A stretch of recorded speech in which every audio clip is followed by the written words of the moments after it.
we're nearing the 1,000 subscriber mark, so hopefully we will get there soon. If you want to support me in a different way, you can press the join button beside the subscribe button, and there you can get access to more, to basically exclusive content, 2 exclusive videos per month, exclusive badges depending on how long you've been a member, exclusive emojis, and a shout out at the end of every video. The link is also in the description.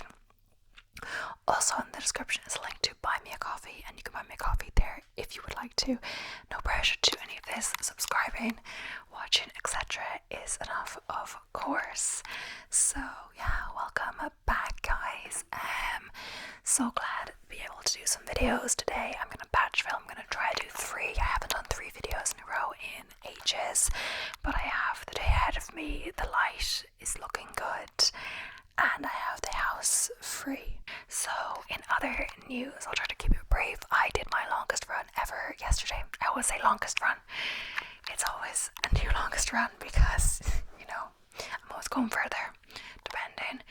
But yeah, yesterday I did it on Sunday instead of Saturday because it was going to be really rainy on Saturday, and I'm glad to do it on Sunday instead. It was 30.6 kilometers or 19 miles. It took me longer than I thought, like 3 hours, 51 minutes or something like that.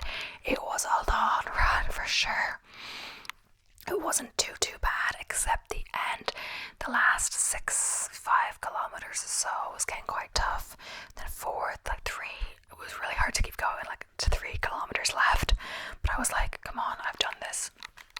And when there was 3 kilometers left, I'd still gone that distance before.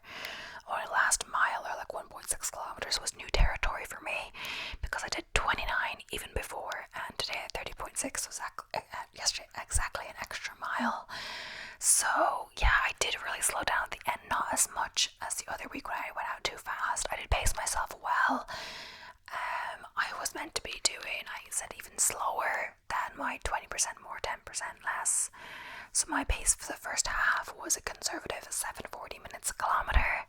Then I moved on to the goal pace of 7:20 minutes a kilometer for up to the 3/4 point, so up to like 23 kilometers or so. And then for the last stretch, I was meant to go under 7 minutes a kilometer. I could not achieve it. I was doing okay, but in the last 5 or 6 or whatever it was, I never got under 7, honestly. I changed my goal in my head just that I finish it, and I did. And I was after I took a few minutes to sit down, did my cool down, I was able to walk a bit down, cross the road, and walk back to the car. It wasn't that far, but I'm glad I got that sit down.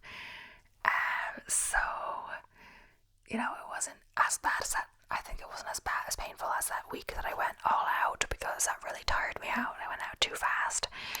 But I did pace myself really well this time. It was just like I broke down because it was too hard. Not broke down, but I was my pace felt all different, all of that, etc. But without further ado, let's get on to the video. So basically, I was looking at ChatGPT, and it said Forgotten Technologies Explained. So I'm trying to do that. So it's going to be a mix of between obsolete technologies, so baffle modern generation, stuff like that, and forgotten revolutionary technologies. After that time I couldn't find many, so a lot of them are obsolete technologies that would perplex modern generations, but depending on the age of viewers, I've heard of these things, and some of them are still in place. Maybe they think even later they'll baffle them, that's post 2000 kids, but a lot of these still are in use, etc. Today. I feel not a lot. I just saw in the second list there was I read the first 2, and I'm pretty sure we still use them. Either way, that'll be a bit of a fun one. So it's not exactly the exact same theme between those 2 articles, but oh well. So yeah, we're gonna start with the 41 obsolete technologies that will baffle modern generations. We're taking a nostalgic walk down memory lane, looking at some of the biggest, best, and most memorable gadgets in the last century that have been outmoded, or just forced into relevance by better modern technologies. And I'm not getting any opinion on this. I'm sure some of these technologies are still in use. Maybe they still have their uses. Who knows, etc. Yeah. So, and you probably have heard of them, and there's still some place. So public telephone booths, yeah, I have seen that around the place. And it's not everything is obsolete in the way. Think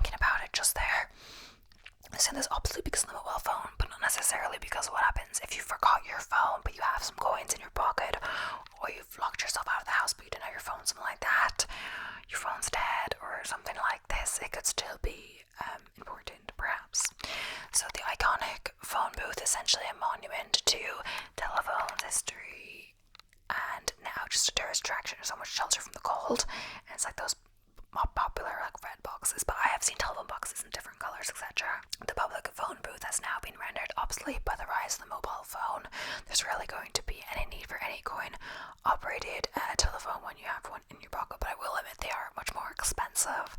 I did try to use one once and it was like eating all my coins. I had locked myself out of the house because when I was living when I was at university, and I had this door that like here I can't really do it because you physically have to lock our door, but so like, you know, I couldn't have gone out if I was remembered to lock the door here. I couldn't leave without my keys because I would need to lock it with my keys, you know, unless there was someone else in there and I didn't need to lock it, etc. And then they'd since left and locked it. But there, like, it was like a flat that, like, you know, once you close the door, the main door, it just locks by itself. So you very much can lock yourself out. Yeah. And I think it was funny because I think I actually ended up going to the library and like messaging my flatmate about, and she said she was at work, or I dropped into her work or something, and she gave me her key, so I just remembered to let her in when she came home. But the thing was that apparently to get out of work another day, she told her boss that her flatmate, I don't know if she mentioned to me, but her flatmate had locked herself out and she needed to let her in, and she used that as an excuse to like get out of work apparently. And then I think her boss said something like, "Is that the same girl?" And I'm like later. So kind of cooperated her story a bit, but I didn't actually do it the previous time, it was just an excuse. But yeah, next up is rotary telephones and wired landlines. They're a piece of technology that nears obsolescence after being replaced by a computer that we carry around in our pocket. The wired telephone dates back as far as 1845 and has seen many iterations over the years that have since passed. One such variation was the rotary dial telephone, which featured a dial arranged in a circular layout. So users had to turn the dial for each digit of the phone number they were trying to call, except perhaps as novelty, rotary phones are long since a thing of the past. Wired landlines are following close behind, as a modern smartphone are easily acquirable, far more personal and affordable. So yeah, unless we're thinking about for movie sets, etc., to, you know, replicate a certain time. And because I guess this is kind of done in categories, but all the things are similar together. So the next up is also another phone one. Dumb phones. In a world of smartphones, these old-fashioned mobile phones basically did nothing but call, send text messages, and perhaps if you were lucky, allow you to play a cheeky game of Snake. And they're very much block phones, but I had one like that when I first got a phone, I remember. Now it seems like everyone gets smartphones straight away these days. They are now thoroughly antiquated and more or less obsolete. The precursor to the modern mobile, they were extremely useful in their time and were happily running for days without charge, something which we sorely miss. Actually, the thing about it is, it's just someone's opinion these are obsolete because, you know, technically there could be a use for these, just a phone that you can call and text. Some people actually like that apparently, because smartphones have all these, you know, distractions like TikTok. I say it as I'm actually I use my phone to actually film my videos, because not the actual camera itself, like the picture, but I connect it up with my phone so I can see what the camera is seeing. It's virtual. So basically that means when it pauses after 30 minutes or something, I know, because like I'm looking down kind of on it, so I know how long it's left, because I can only film 30 minutes at a time. So if I didn't do that, I might just power out and I wouldn't even know. I'd be talking to myself. Second, it's so I can see it's in focus and I can get the head right at the top, you know. Otherwise I'd have to, you know, honestly, I don't know, take a picture and then go back with the picture, and the video ones are different, so I'd have to take a short clip and adjust, etc. So it's very handy for it to be remote. Also, one time I didn't actually do that and the whole thing was not in focus, so it was annoying. But yeah, some people, or old-fashioned people, older people, whatever, believe, like, you know, in the kind of older phones, because like, why not? Like, there are so many distractions. Instagram, TikTok for me, for one. Okay, this that I'm doing on my phone right now is helpful. That's one of the benefits, but there are also negatives, I guess. You know, you can't just say the distractions, you know, for sure. But either way, pagers and beepers. So pagers were originally designed and built in the 1950s, but they didn't really take hold in terms of popularity until the 1980s. These one-way communication devices were often used by emergency services, doctors, and safety personnel who need to be reachable at all times, even when away from a landline telephone.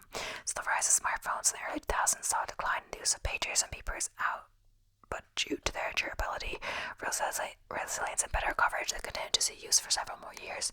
As an example, Canada was still paying as much as $18.5 million for its pager service in 2013. But I feel like they're still used. Like, I don't know though. Are pagers still used? Because my mom used to work in a hospital, but like, to be honest, the last time she worked there was a while ago. In hospitals, but you don't want to necessarily use your phone because it's all doctors now have smartphones in their pockets. We aim to utilize this capacity to deliver faster and more efficient communications to result in better patient outcomes.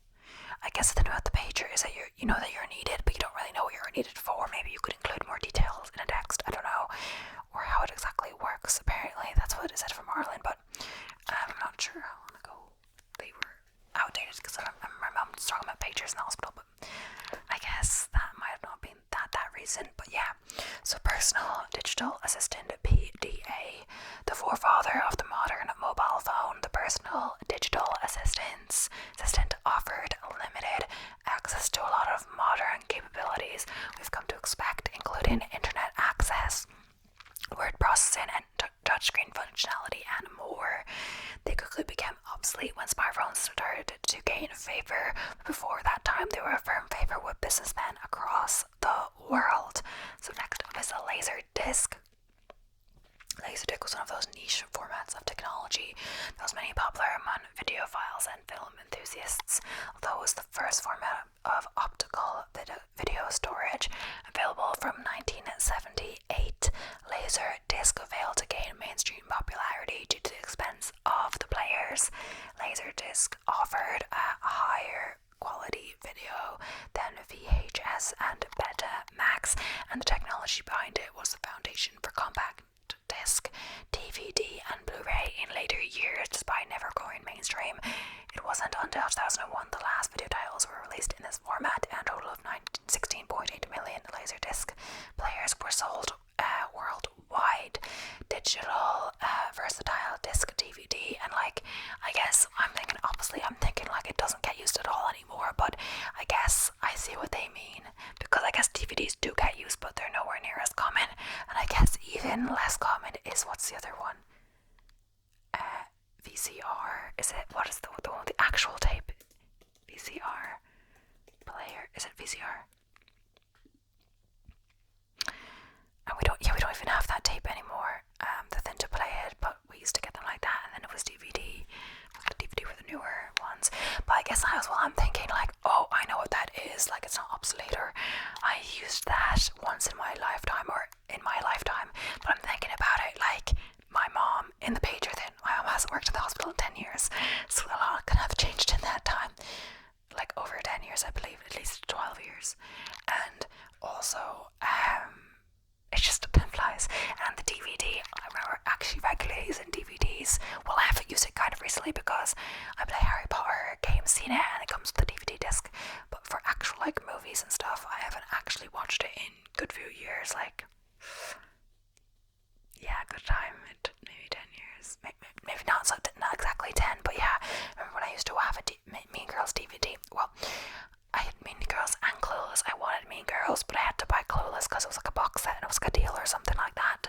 So I got them both and I watched Clueless, and it was actually quite good. I think I already watched Mean Girls or something like that.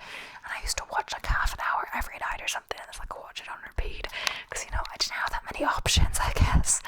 But either way, it's what I did. DVD was and then I knew all the words.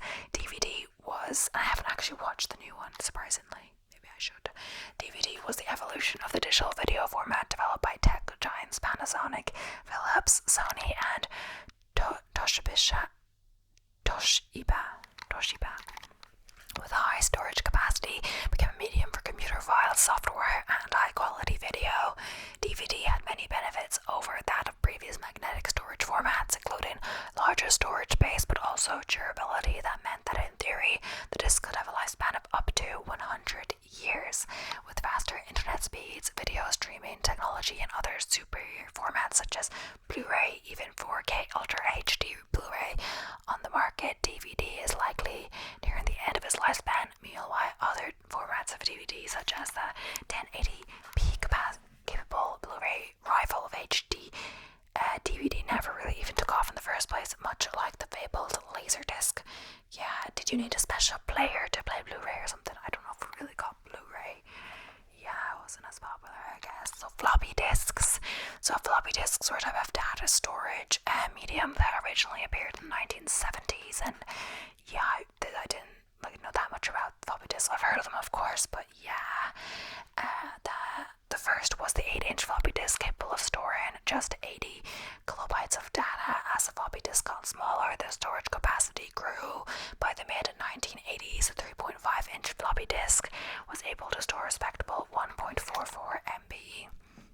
Floppy disks were unfortunately vulnerable to magnets and heat and easily corrupted.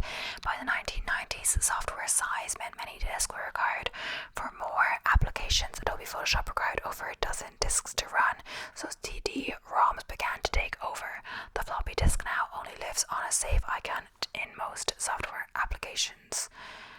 Fax machine. You of course have heard of this, but I've never actually used a fax machine. So the humble fax machine was essentially a modern version of the telegram. For many years, it allowed people and businesses to transmit scanned documents from one phone number to another. The recipient would have the joy of a printed copy of the document bursting forth from a machine. This is all done by transmission of audio frequency tones that were deciphered at the other end. Like many of the technologies on our list, fax machines have largely been rendered obsolete by the invention of email, the internet, and advancements in computer technologies. Yeah, I was just thinking of that. I was like, that is pretty cool, faxing. But then again, can't you just like email the document and then they can print it on their end? Right, I guess that's pretty much the same thing. I guess, yeah. So compact cassette tape. So audio brother to VHS and Betamax cassette tapes was the compact cassette tape. Originally introduced in 1968, compact cassettes use the same magnetic tape technology to deliver affordable audio to the masses. They're used as either blank tapes that could be recorded onto via dictaphone or boombox, for example, or as pre-recorded cassettes of music albums. Cassettes could also be used to store other data and were therefore used as storage medium for early home computers. Cassette tapes gained popularity in the 80s, but by the 90s were outsold by compact discs, which soon became the standard format. Nonetheless, cassette tapes continued to sell, and it wasn't until 2001 they truly began to die, at least in pre-recorded format. Blank tapes were still being sold right up until 2012. In their heyday, cassette tapes sold as many as 442 million in the US alone. We have hazy memories of finding cassette players to rescue chewed up tapes and spending hours rolling them back together with a pencil. So video home system VHS, and this is what I was just referring to before with the DVD. So it was on the list. I didn't read the list beforehand. So yeah, in the late 80s, VHS cassette tapes became the popular standard for home video.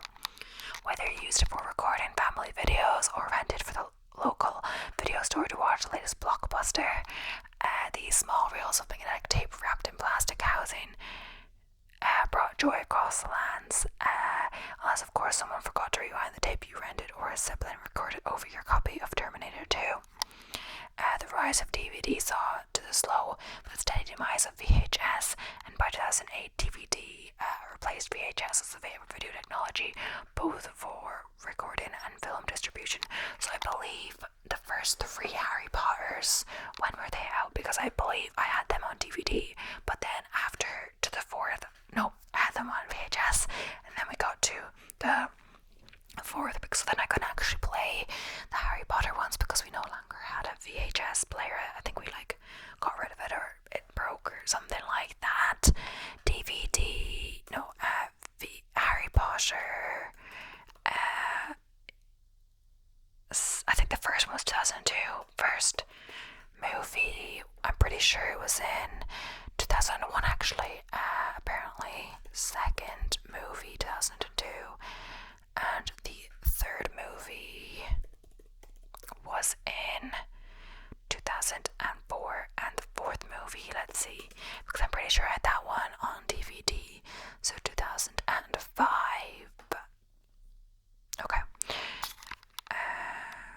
digital audio tapes, DAT.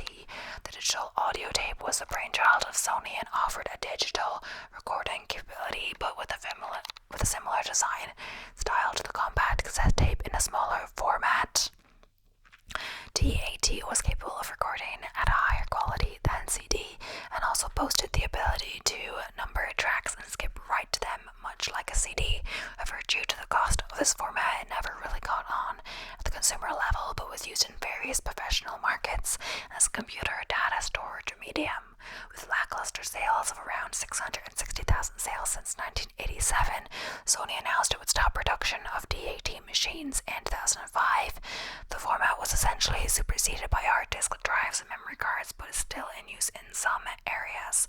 So overhead projectors, a classroom classic, the overhead projector was a simple yet wonderful system for projecting images, text, and drawings onto an appropriate screen.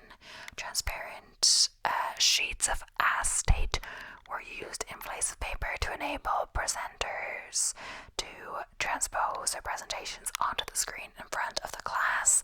Although likely still in use in some classrooms, these projectors have likely been rendered obsolete by modern projection technologies and computers. I don't think I have seen that, but I think I was thinking of projectors in general, but I'm thinking of a different kind of projector. So phone books. Not really a technology as such, but certainly something made obsolete by technological advancements is a simple phone book. So these chunky paper directories included residential and business listings for all the phone numbers you could possibly need. Now rendered obsolete by the internet, these phone books are certainly a relic of bygone era. We still occasionally see them posted through our front door. Portable DVD player. So with the rise of DVD and the ever-falling cost of the technology behind it, as well as the shrinking sizes of processors and advancements in screen technology, it was no surprise that portable DVD players made their way to market. However, the size of the discs and the quality of battery life meant that DVD players failed to gain widespread popularity, and initially their cost was prohibitive. Now, with easy access to streaming video via mobile phones and tablets, the need for portable DVD players is almost entirely negated. So portable dictation devices. Dictation devices were often referred to as dictophones after the company name that became synonymous with them, came in various formats and used several different data mediums that included both cassette tapes, mini and microcassettes. These gadgets are mostly used to record interviews, conversations, and lectures for later and note-taking or write-ups. So each became obsolete as time passed by and the storage medium fell out of popularity. Digital dictation devices still exist, but even they are verging on extinction, as most mobile phones are capable of offering the same functionality without the need for another standalone device. Typewriters, and fun fact, I actually do have a typewriter, but it's not like the typical old ones. It looks like a more modern one as well, but it's weird because I don't know why I asked for a typewriter. I'm like a weird kid. Even when laptops were out, I asked for a typewriter, but maybe I was more likely to get a typewriter. It's because I was into writing. I don't want to handwrite everything, but I barely used it. Also, there is like a thing that goes back and deletes what you've done if you've done a mistake, but it's not very good and you can still see the original letter. So I haven't really used it that much. And as well, like say you want to revise your thing, it's easier to do on a laptop and be able to revise it before like printing it, or if that's what you want. So then if you want to like do copies, or not copies, but like, I don't know, it's not as handy to edit, etc. But the humble typewriter, the dominant precursor to the modern computer, was in its day a marvel of technology. A step up from paper and pen, the typewriter opened a world of possibility for those looking to craft novels, document history, or scribe propaganda. So, the foundation for the typewriter were laid down as far back as 1575, but is rarely used in a modern world of computers, laptops, and tablets. So, slide projectors, a form of projector, appeared in the 1950s and became a popular form of home entertainment. These projectors were used to put on slideshows of individual frames of images, one frame at a time. Generally, they were used to show snaps of family holidays or special occasions. Slide projectors were rendered irrelevant when video projectors became more affordable and accessible. So mini-disc players, perhaps one of the least popular formats of optic-based digital storage, was the mini-disc. With a high storage capacity of as much as 1 gigabyte, these discs hold up to 45 hours of audio in a compact format. The mini-disc appeared at a time when CDs were still dominating and thus struggled to gain popularity in the marketplace. So many disc sales began to dwindle when MP3 players started to gain popularity and were finally killed off as a format in 2011 when Sony, the main manufacturer, ceased production. So analog and dial-up modems. So in the days before modern broadband and 4G networks, at the initial birth of the internet, we connected to the World Wide Web via analog and dial-up modems. These marvels of technology required an open phone line, lots of patience to get working. If anyone called while you were connected to the net, they immediately lose connection. Browsing the web was slow and painful, but it was a thing of beauty and showed promise for the future that we now live in. And yeah, it's interesting. Walkman, Discman, and MP3 players. With MP3 player, yeah. Several formats of portable music players spawned over time to accommodate the preferred music medium. These included portable cassette players, most notably Sony's Walkman, portable CD players, the also popular Sony Discman, mini disc players, and MP3 players. Each of these formats of portable music player eventually fell into obsolescence as other more technologically advanced players appeared. They all had their benefits, though. We have both fond and frustrating memories of each of these players. So whether it was finding Walkmans to save a chewed up tape or desperately trying to fit a portable CD player into a coat pocket. So Betamax was the earliest version of consumer level video cassette tape format, originally released in 1975, developed by Sony. Betamax was the standard for magnetic videotape until it became obsolete as the VHS format appeared and dominated in the 1980s. Surprisingly, Betamax recorders continued production until 2002, and the cassettes themselves were still available right up until 2016. Daisy wheel and dot matrix printers. So before the times of laserjet and inkjet printers, we had a number of different black and white printers that were essentially a short step up from typewriters. Those printers were slow and cumbersome, but they did the job, even if they did make a lot of noise while doing it. So Game Boy and Game Gear. In 1989, Nintendo released another gaming console that would help it dominate the gaming market. The Game Boy was a classic handheld gaming system with a monochrome green and black screen and a simple design. Big gaming titles like Tetris helped the Game Boy to sell over 1 million units in the first year alone. A short while later, Sega released the Game Gear, its color competitor to the Game Boy, backed by a strong catalog of games from the Sega Master System. The Game Gear should, in theory, have dominated the market, but struggled to compete with the Game Boy, mainly thanks to poor battery life. Both have long since become obsolete with the invention of newer devices, but Nintendo still leads the market with its various DS systems. So Nintendo N64, N64. So there were many other consoles both before and after the N64, but it certainly was a great game machine, the last of the stubborn cartridge-based consoles to be released by Nintendo. Launched in 1996, the N64 came to market competing with the likes of the original Sony PlayStation and the Sega Saturn. Strong competition aside, Nintendo still managed to sell 32.93 million N64 consoles worldwide. The N64 is remembered fondly by many, especially for its big gaming titles that included Super Mario 64, GoldenEye 007, and The Legend of Zelda: Ocarina of Time. So film cameras as the traditional film camera has basically long since been pushed from the mass market by the modern age of the digital camera. No longer do we need to rely on wheels of film or trips to the local shop to get them processed. Digital cameras, SD cards, and modern computing systems mean we can snap away happily and see the results of our photos instantly with far less hassle and expense. Pro photographers and retro snappers still use film cameras for certain artistic purposes, but few others. So Polaroid instant cameras. Polaroid cameras originally came to the market in the mid-1960s. The time presented a marvel of technology that allowed people to see the photos they were taken seconds after they were snapped, having to wait for someone else to develop them. For years, Polaroid instant cameras were a wonderfully expensive marvel of photographic convenience. In recent years, the rise of the digital camera and smartphone photography has meant that Polaroid's technology essentially became an unnecessary nicety. Declining sales forced the company to file for bankruptcy twice. You can still find Polaroid cameras and films on sale, but it's niche at best. GPS navigation system. Many car manufacturers still choose to install them in new vehicles, but as a standalone unit, GPS navigation technology is nearing the end of its lifespan.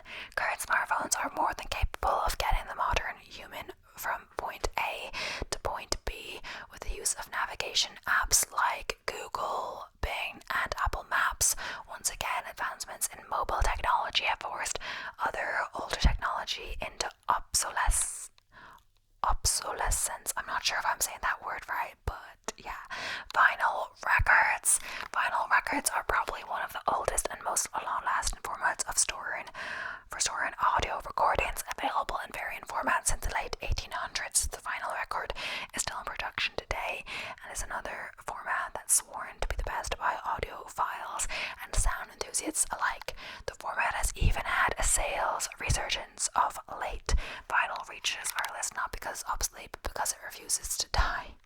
Calculators. So, although no doubt still used in some schools and offices, the humble calculator is a simple technology that's surely reaching the end of its lifespans. With calculator apps available on smartphones and tablets, as well as easily accessible calculators on computers and laptops, there's barely any need left for these independent devices. I guess the thing is that you don't want, people to use their phone in exams, class, etc. So calculator is why. And we also had in school, it was so stupid. We were forced to buy this really expensive calculator, and you had no choice about it or something. It was either, I think it was both math classes needed it, not just the more advanced math class, but it was 100 or 200 euro or something like this. And my parents had to buy one for both me and my brother, and it was a graphing calculator. It was really complex stuff, but it was so weird. Nintendo Entertainment System, NES. Nearly a decade after the Atari 2600 made its way into people's homes, Nintendo released the first of its successful gaming consoles to the world market, backed by a number of gaming titles that included names that would become part of gaming history. The NES quickly became the best-selling game consoles of its time, with the likes of Dunga to Super Mario Bros. And more being first released on this system. The NES shot Nintendo to the forefront of the gaming industry, turned them into a household name. Production ended in 1995, but Nintendo filled the world with nostalgic joy in 2016 when it announced the release of the NES Classic Mini, the tiny reimagined version of the console with 30 games pre-installed and the ability to work on modern HD TVs. Atari 2600, one of the ancestors of the modern games console, the Atari 2600, was originally released in 1977. It was a cartridge-based home video game system loved and nostalgically remembered by many. Atari is also well known for the creation of games such as Spawn, Missile Command, and Asteroids, true classics that were playable on the console. Although the Atari 2600 was not the first cartridge-based game console, it was the second. The first being the Magnavox Odyssey. It is perhaps most well-known and most memorable thanks to the game lineup and history behind it, and the fake teak paneling on the front, of course. This early technology quickly became obsolete as game console technology progressed swiftly forward. So, cathode ray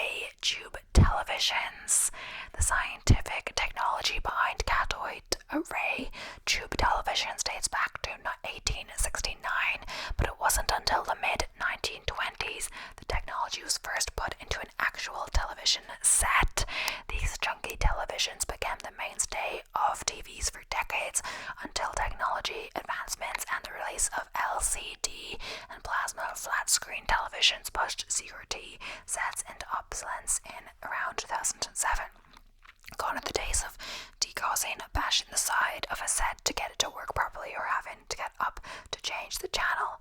So paper maps, okay, so paper maps might not be technically a technology as such, but they were still an impressive feat of measuring and mapping back in the good old days. Paper maps were also used by people from all over the world to navigate and travel to new places. The advent of modern digital maps supported by GPS and satellite image technologies all but rendered traditional maps obsolete. I mean, unless if you don't have a smartphone, or it powers out and you're lost, etc.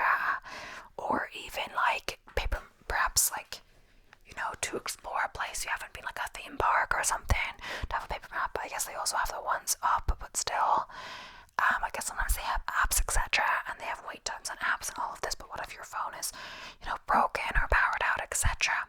Disposable cameras. In a world where we care more about recycling and minimizing our carbon footprint more than ever, it seems like it's such an alien concept to have disposable cameras. There were single-use plastic cameras that allowed you to take photos, get them processed, then simply throw the camera away.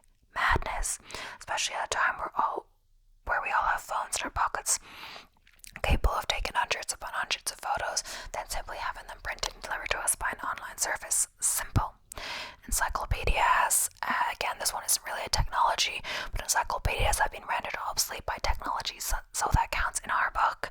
These fancy books were essentially a fountain of all knowledge and facts that you could pick up and soak up. That is until Google and Wikipedia came along, of course. Now access to information is a lot easier, and it's much easier to look up exactly what you're interested in as well, rather than having to thumb through an index. So it's getting quite long. But yeah, the clapper. The clapper was a simple device that plugged into a wall socket, then allowed you to turn devices or lights on and off with a simple clap of your hands. Not as quite as useful as today's smart products, but certainly a nifty gadget for the time. That's pretty cool. I never heard of that actually. Calculator watches. When we were kids at school, our teachers told us we had to learn maths because we wouldn't have a calculator in our pockets all the time. Then we got one on our wrists in the form of Casio's calculator watches. At the time, this was a modern marvel, and around the same time there was also a watch that could work as a TV remote control. But now it seems antiquated with the all singing, all dancing smartphones in our pockets. PS/2 ports. Have you seen those memes where there's a photo like this with some caption like, "I'm this old"? Well, that's because this is a PS/2 port, what we used to use to connect a mouse and keyboard to a personal computer back in the heady days of the 1980s and onwards. Luckily, these fiddly ports have since been replaced with USB-A and hopefully soon USB-C, but at least they were color-coded. I'm not sure when this article was written. I have USB-C on my laptop, for example. So, Apple iPods. So, just like MP3 players, this music player has been rendered obsolete by the rising of services like Spotify and easy access to music on your smartphone. Just recently, Apple finally discontinued the Apple iPod. Just like MP3 players, this legendary music player has been rendered obsolete by the rising of services like Spotify and easy access to music on your smartphone. I feel like that just, repeated itself twice. Oh yeah, so I was like, this is getting on. Should I stop? There's only one more left. 8-Tracks player. And I used to have, there was a website that's since gone out of business or something like that. 8-Tracks, I'm not sure. I guess it was based on this, but the website was just like a music, it was kind of like a Spotify, etc. 8-track tape, also known as stereo 8, was a magnetic tape sound technology that was popular in the United States from the 1960s onwards until it became obsolete in the 1980s. These players are mostly found in cars and stood out because you didn't need to turn the tape over to play more songs as you do with standard cassette tapes. So that is the end of the article. I was going to do more. I was going to do the Forgotten Revolutionary Technologies, which I didn't, so I did the Obsolete Technologies. So yeah, but we've done our whole time. Our article was long because I thought they had more explanation on stuff on each one. But either way, thank you so much for watching. I hope you enjoyed. My voice is actually getting sore, but I have a good few videos more to follow.